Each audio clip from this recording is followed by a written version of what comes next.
আৰু বিধানসভা ইলেকশ্যনত ভোট দিলে আমি মুখ্যমন্ত্ৰীক ইলেকশ্যন কৰোঁ, হয়নে?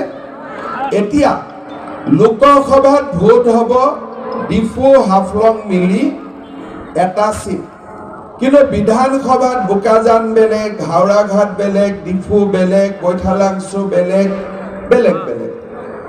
এতিয়া আমি সকলোৱে জানো যে ভাৰতৰ সকলো মানুহে নৰেন্দ্ৰ মোদীক প্ৰধানমন্ত্ৰী হিচাপে চাব বিচাৰে, আৰু মোদীজীক যদি আমি প্ৰধানমন্ত্ৰী কৰিব লাগে আমি অমৰ সিং টিছুক ভোট দিব লাগিব, হয়নে নহয়?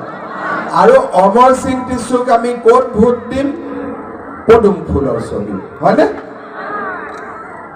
চবকে কাৰ্ডম ক'লো দেই। পদুম ফুলৰ কাৰ্বি ভাষাত কি বুলি কয়? মিৰপিডম, মিৰপিডম।